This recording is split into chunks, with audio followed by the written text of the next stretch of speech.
नमस्कार, मैं हूं विभास वैभव और आप देख रहे हैं न्यूज़ बसेरा। आज हम बात करेंगे छपरा लोकसभा के बारे में। जैसे कि तेज प्रताप यादव छपरा लोकसभा क्षेत्र के लिए अपना दावा पेश किया है। उन्होंने कहा है, मीडिया कर्मी से बात करते हुए उन्होंने कहा है कि अगर मुझे जनता चाहेगी तो मैं छपरा लोकसभा क्षेत्र से चुनाव लड़ूंगा। तो इसी पर हमसे बात करने के लिए जुड़ चुके हैं सरोज जी। सरोज जी, पहले आप बताइए कैसे हैं? मैं तो बहुत अच्छा हूँ और पहले तो मैं सभी न्यूज़ बसेरा दर्शकों को अपना नमस्कार करता हूँ और सभी न्यूज़ बसेरा देखने वाले दर्शकों को धन्यवाद करता हूँ। और आप लोग इसी तरह इस चैनल को दुलार प्यार देते रहिए, आशीर्वाद देते रहिए, जिससे कि ये चैनल और आगे जाए। और रही बात तेज प्रताप यादव जी का, जो कि छपरा लोकसभा क्षेत्र से चुनाव लड़ने के लिए बोल रहे हैं, तो हाँ, अभी बहुत सारे मीडिया चैनलों के द्वारा और न्यूज़ चैनल के द्वारा ये न्यूज़ आ रही है यूट्यूब पर कि तेज प्रताप यादव छपरा से चुनाव लड़ने का मन बना रहे हैं। तो उनका कहने का मतलब है कि जो अगर जनता के प्यार दुलार अगर यहाँ मिलेगी तो हम इस पर छपरा लोकसभा क्षेत्र से अपना चुनाव लड़ेंगे। लेकिन अब इस पर कोई पार्टी का कोई नहीं है, पार्टी इस पर कोई अभी निर्णय नहीं लिया है, कोई खुलकर पूरा नहीं दिया गया है सीट में कि हाँ सीट बंटवारा नहीं हुआ है, या पार्टी ये नहीं कही है कि हाँ तेज प्रताप ही चुनाव लड़ेंगे। ये तेज प्रताप का अपना व्यक्तिगत राय है। और वो व्यक्तिगत बोले हैं कि अगर जनता हमको चाहेगी तो हम यहाँ से चुनाव लड़ सकते हैं। तो उसको इसी बात को लेकर मीडिया बहुत सारे अपने से कुछ एनालिसिस करके कुछ उनकी बात को लेकर और न्यूज़ चला रहा है लोग, ठीक है ना। मान लिया जाए सरोज जी, अगर आरजेडी वहां से अगर इनको टिकट तेज प्रताप को दे देती है तो क्या बीजेपी को, जो वहां के सांसद अभी तत्कालीन सांसद है राजू प्रताप रूढ़ी जी, क्या उनको एक टक्कर दे पाएंगे? देखिए, वो छपरा लोकसभा क्षेत्र तो छपरा लोकसभा सीट जो है कि वो तो लालू जी का पारिवारिक सीट ही रहा है अभी तक। देखिए, तो इसके पहले जो चुनाव हुआ था तो वहाँ एक बार उनके समधी चंद्रिका बाबू को मिला था लड़ने के लिए, नहीं तो इसके पहले लालू जी ही लड़े थे, फिर राबड़ी देवी जी लड़ी थी। तो ये तो उनका पारिवारिक सीट रहा है और वो अपने परिवार को ही सीट लड़ने के लिए देते हैं। और यहाँ पर जो आप बात बोले हैं कि ये राजू प्रताप रूढ़ी को क्या टक्कर दे पाएंगे तेज प्रताप, तो टक्कर देने की जहाँ तक बात है वहाँ तक तो हाँ टक्कर दे देंगे। लेकिन अभी ये भी तय नहीं है कि इस बार राजीव प्रताप रूढ़ी जी को टिकट मिलेगा कि नहीं मिलेगा, ये भी अभी कंफर्म नहीं है। क्या आपको लगता है कि तेज प्रताप यादव आने वाले दिनों में छपरा लोकसभा क्षेत्र का दौरा करेंगे? अगर उनको पार्टी की तरफ से अगर सिंबल मिल जाता है कि ठीक है आप मेहनत करो और आप जाके क्षेत्र में घूमो, टिकट आपको मिलेगा, तो उनको तो जायज़ है, लाजमी है कि उनको करना पड़ेगा क्षेत्र का दौरा, तभी तो लोग उनको जो नहीं जान रहा है वो जानेगा। और रहा बात छपरा लोकसभा सीट से चुनाव लड़ के जीतने का, तो हमारा जहाँ तक अनुमान है उनको अच्छा खासा लोग उनको एक्सेप्ट करेंगे और उनको लोग जिताने का प्रयास करेगा इस बार 2024 के लोकसभा चुनाव में।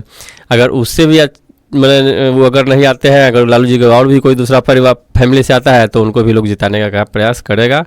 और हमारा जहाँ तक अनुमान है इस बार लोकसभा छपरा का जो लोकसभा सीट है वो महागठबंधन के खाते में ही जाएगा। परिवारवाद से आरजेडी उभर पाएगी कि फिर वहीं परिवार कहीं अपने टिकट देगी? नहीं, ये धाबा आप लोग लगाते हैं जो देखिए, हम धाबा नहीं लगा रहे हैं, विपक्ष आरोप लगाते आ रही है, सुने बता रहे हैं, विपक्ष आरोप लगाते आ रही है कि आरजेडी एक परिवार की पार्टी। अभी सम्राट चौधरी फिलहाल में ही सम्राट चौधरी आरोप लगाया है कि आरजेडी एक ही परिवार की पार्टी है। तो क्या इससे आरजेडी उभरेगी, दूसरे कैंडिडेट के ऊपर अपना दांव खेलेगी या अपने परिवार के लोग को टिकट देगी? अभी जो हमारे बिहार में 40 लोकसभा सीट है ना, हाँ जी, 40 लोकसभा सीट पर क्या आरजेडी अपना परिवार का कैंडिडेट खड़ा करती है? परिवार देखिए क्या आप देखिए, नहीं ठीक है, हर पार्टी का एक अपना क्षेत्रीय सीट होता है जो कि वहाँ पर हमेशा लड़ाती है। अब रामविलास पासवान परिवारवाद पार्टी, क्या तेज प्रताप यादव से कोई अच्छा कैंडिडेट छपरा में नहीं मिल सकता है आरजेडी को? नहीं, अभी देखिए, अभी आप कैसे कह सकते हैं कि तेज प्रताप यादव ही चुनाव लड़ेंगे? नहीं, तो ये देखिए, कहीं ना कहीं सुनिए, कहीं से ना कहीं से आग सुलग रही है, तभी तेज प्रताप यादव ने मीडिया में आकर बयान दिया है ये तेज प्रताप यादव का अपना पर्सनल पर्सनल, देखिए पर्सनल है, परिवार में कुछ ना कुछ बातचीत हुई होगी, तभी ये आकर मीडिया में बयान दिए हैं कि हमको छपरा लोकसभा अगर सीट मिलता है लड़ने के लिए, अगर वहां की जनता चाहती है तो हम चुनाव लड़ेंगे। हाँ, तो ये आप खुद बोल रहे हैं ना कि हमको जनता चाहेगी, अगर हमको मौका मिलेगा, अभी मिला नहीं ना, अगर मिलेगा तो देखा जाएगा, चुनाव लड़ने क्या दिक्कत है। हर परिवार, हर पार्टी में परिवारवाद है, हर पार्टी का एक अपना क्षेत्र होता है जहां से वो अपना एक सीट लड़ने के लिए रखता है। यहीं पर देखिए पाटलिपुत्रा, हाँ 2 बार हारने के बावजूद वो अभी टिकट के लिए मांग कर रही है। हम बता दे रहे हैं 2 बार, अगर दूसरा कोई 2 बार वहां से अगर हार जाता कैंडिडेट, तो क्या आरजेडी उस पर दांव खेलती? नहीं, यहाँ तो गलत है। मतलब गलत क्या है कि यहाँ पर वो रामकृपाल यादव को टिकट नहीं देने के बाद ये हुआ था, इस वजह से लड़ी थी चुनाव।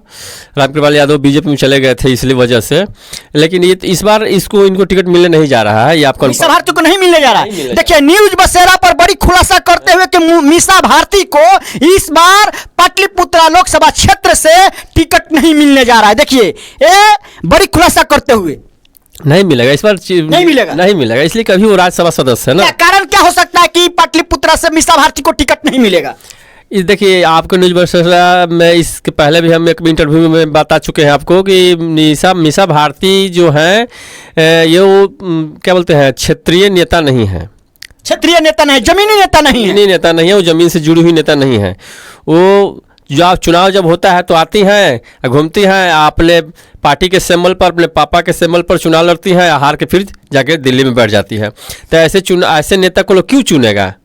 इसलिए वजह से पार्टी भी समझ रही है कि इस बार इनको टिकट देने से कोई फिर वही होगा जो इस बार अगर पार्टी टिकट देती है मीसा भारती को, तो फिर वही होगा, फिर वो हारेंगी और फिर जाके दिल्ली में बैठेंगे। देखिए अगर आरजेडी अगर पाटलिपुत्रा सीट जीतना चाहती है तो इस बार मीसा भारती को टिकट नहीं देना होगा, तभी जाकर वहां से आरजेडी जीत पाएगी, वरना फिर वही हाल 2014 वाला और 2019 वाला होने जा रहा है। बता दे रहे हैं बिल्कुल वही होगा ही, क्योंकि यहाँ की जो जनता है वो ज़मीनी नेता को खोजता है कि जो ज़मीन से जुड़ा हो, जो हमेशा हम जब खोजे तो हमको मिले।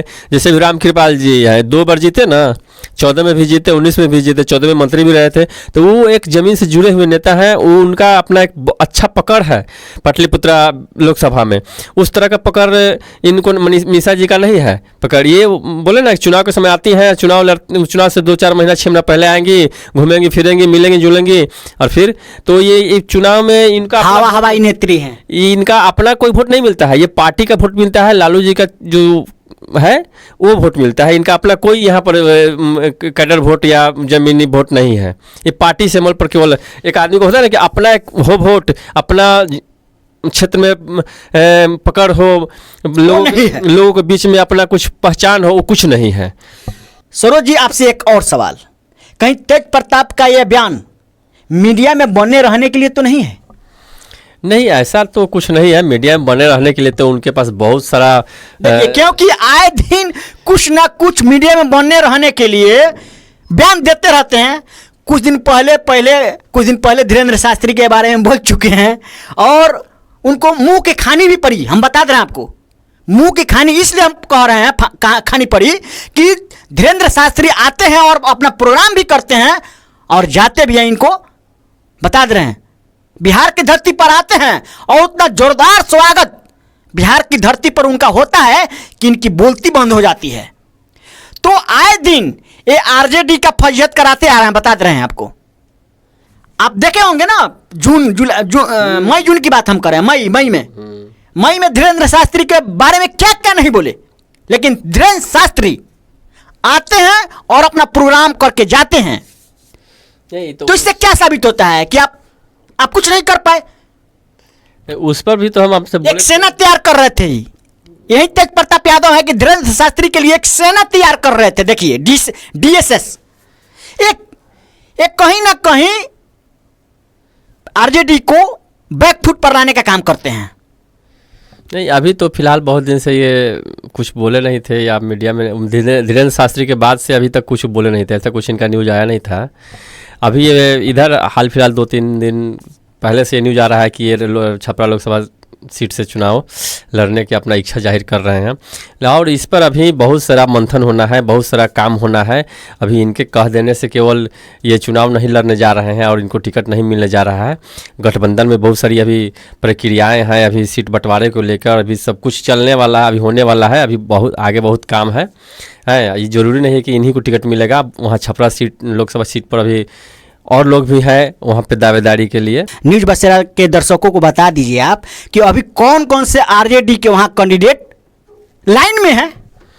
नहीं, अभी तो हम ये तो पूरा ये नहीं कर सकते हैं, लेकिन अभी हमको ऐसे सुनने में भी आया है कि उनकी बहू भी लालू जी के अपने परिवार के ही लोग को लड़ाएंगे। लेकिन हाँ, बहू को भी लड़ा सकते हैं, या ये राजश्री यादव को, हाँ, राजश्री यादव को, वो भी हो ना हो कहीं मीडिया में बहुत पहले खबर भी चल रही थी कि वहां से छपरा लोकसभा क्षेत्र से उनकी बहू लालू प्रसाद यादव की बहू और तेजस्वी यादव की पत्नी राजश्री यादव छपरा लोकसभा क्षेत्र से चुनाव लड़ेंगी। ये मीडिया में बहुत दिन चला भी था। वही ना बोले ना, अभी इसमें बहुत सारा मंथन होना बाकी है और कहीं ना कहीं उनका परिवार का ये भी चला था। हाँ, रोहिणी आचार्य का भी खबर आ रहा था कुछ दिन पहले कि छपरा लोकसभा क्षेत्र से चुनाव लड़ेंगी। देखिए, छपरा लोकसभा जो सीट है वो आरजेडी का कोई परिवार ही चुनाव लड़ेगा। वो परिवार ही लड़ेगा। तेज प्रताप यादव हो, राजश्री यादव हो या रोहिणी आचार्य हो, यही तीन में से कोई कैंडिडेट हो सकता है आरजेडी से। क्योंकि 2014 के चुनाव में राबड़ी देवी चुनाव लड़कर देख ली हैं, वहां मुंह की खानी इनको पड़ी है। चंद्रिका राय जो लालू प्रसाद यादव के समधी हैं, वो भी चुनाव लड़ के देख लिए 2019 के चुनाव में, ये भी हारे। इन तीनों में से किसी एक पर अगर मोहर लगाती है आरजेडी, तो क्या सीधे सीधे तौर पर राजीव प्रताप रूडी को टक्कर दे पाएंगे ये लोग?